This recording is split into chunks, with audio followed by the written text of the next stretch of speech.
Hi friends, ఎలా ఉన్నారు? అందరు బాగున్నారా? మీ అందరి కోసం నేను మాట్లాడాలని ఈ వీడియో చేస్తున్నానండి. ఇది నాది ఫస్ట్ వీడియో.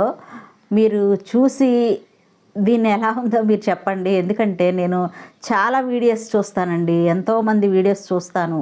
వాళ్ళందరూ కూడా పాపము వీడియోస్ చేసి ఎంతో ఉత్సాహంగా వీడియోస్ చేస్తే వాళ్ళ వీడియోస్ గురించి నెగిటివ్ కామెంట్స్ పెట్టి వాళ్ళ వీడియోస్ అన్నీ తీసివేసేలాగా చేస్తున్నారండి. అసలు వాళ్ళకి నచ్చకపోతే వీడియోస్ గురించి అలా చెప్పకూడదండి. కాకపోతే నేను కొన్ని విషయాలు మీకు చెప్దామని నేను ఈ వీడియో చేస్తున్నానండి.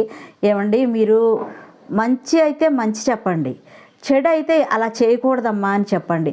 అంతేగాని మీరు వల్గర్గా మాట్లాడి వాళ్ళ వీడియోస్ వాళ్ళ మనసు నొచ్చుకునేలాగా మాట్లాడుతుంటే వాళ్ళందరూ ఎంత బాధపడతారో మీకు తెలుసా అండి? అలా చేయకూడదండి. ఎందుకంటే వాళ్ళు ఏదో అందరూ పెడుతున్నారు వీడియోలని, వాళ్ళు పెట్టుకుంటున్నారండి. లేనోళ్ళు ఉన్నవాళ్ళు అందరూ పెడుతున్నారండి. వాళ్ళు ఏదో సంతోషంగా పెట్టుకుంటారండి. కానీ వాళ్ళ వీడియోస్ని మీరు ఎంతో చులకనగా చూసి అసలు ఎంత ఇదిగా పెడుతున్నారంటే వీడియోస్ నేను చూసి చాలా బాధపడతానండి. నేను చాలా వీడియోస్ నేను ఎంకరేజ్ చేస్తానండి. ఎందుకంటే వాళ్ళు పైకి రావాలని నా ఆశ అండి. ఎంతోమంది అండి, నేను చాలామంది వీడియోస్ అండి. అయితే నాకు వాళ్ళని చూసిన తర్వాత అనిపించిందండి కొన్ని సలహాలు ఇవ్వాలని.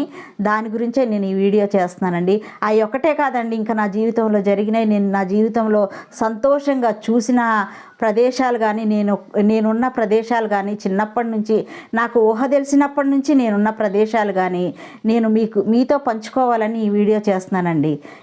నా వీడియోని మీరు ఆదరిస్తారని నేను నమ్ముచున్నానండి. ఇది ఫస్ట్ వీడియో అండి. నా వీడియోలో వచ్చే ప్రతి ఒక్క మాటని నేను సత్యమే చెప్తానండి. నేను అబద్ధం ఏది చెప్పనండి. ఎందుకంటే నాకు తెలుసండి అబద్ధం ఆడితే ఎంత శిక్ష పడుతుందో నాకు తెలుసండి. కాబట్టి నేను ఏ మాట మాట్లాడినా సత్యమే మాట్లాడతానండి. కాబట్టి నేను ఒక వీడియో అని కాదండి, ఒక మాటని కాదండి, అన్నిటి గురించి నేను చెప్తానండి. మరి నా వీడియో ఫస్ట్ వీడియో కాబట్టి నన్ను ఎంకరేజ్ చేస్తారని నమ్ముచున్నానండి. థ్యాంక్ యూ అండి.